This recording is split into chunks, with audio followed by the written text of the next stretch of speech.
அவருக்காக துஆ செய்யக்கூடிய சாலிஹான குழந்தை, அவருக்காக கையேந்தக்கூடிய குழந்தை, அந்த துஆவை அல்லாஹ் அங்கீகரிக்கிறான்.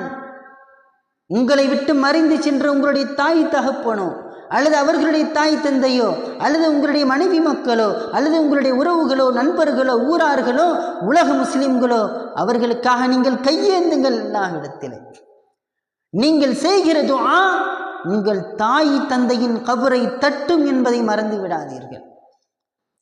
கடலில் விழுந்து விட்ட ஒருவன் கையை உயர்த்தி கொண்டு யாராவது என்னை காப்பாற்றுங்கள், யாராவது என்னை காப்பாற்றுங்கள் என்று கதறுவானா இல்லையா, அலறுவானா இல்லையா? அதுபோன்று மௌத்தாக்கள் தங்களுடைய மண்ணறைகளில் இருந்து கொண்டு கதறுகிறார்கள், அழுகிறார்கள், அலறுகிறார்கள். யாராவது எங்களை ஈடேற்றம் பெற செய்ய மாட்டீர்களா என்று நம்மிடத்திலிருந்தும் எதிர்பார்த்து கொண்டிருக்கிறார்கள் சகோதரர்களே.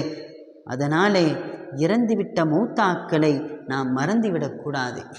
நம்மை அரும்பாடுபட்டு வளர்த்து நம்முடைய தாய் தந்தைக்காக ஒரு யாசினை ஓதி ஒரு குர்ஆனை ஓதி துஆ செய்வதற்கு கூட மனம் இல்லையானால், தூய்மைவாதம் பேசுகிறோம் என்கிற பெயரில் அவர்களுக்கு சேர வேண்டிய நன்மைகள் விஷயத்தில் பொடுபோக்குத்தனமாக இருப்போமையானால், அரும்பாடுபட்டு வளர்த்த நம்முடைய தாய் தந்தைக்காக நம் செய்யக்கூடிய நன்றி கடன் இதுதானா? ஒரு அல்ஹம்து சூரா ஓதி அவங்களுடைய பெயரால் நன்மையை சேர்த்து வைங்களேன்.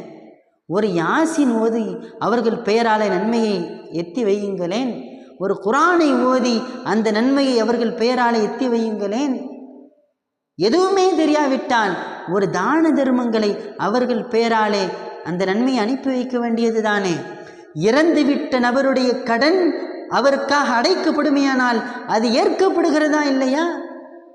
அவருக்காக ஹஜ்ஜி நிறைவேற்றப்படுமையானால் அது ஏற்கப்படுமா இல்லையா? அவருக்காக யாசீனோ குர்ஆனோ ஓதுகிற பொழுது அந்த நன்மை மாத்திரம் எப்படி போய் சேராமல் இருக்கும்?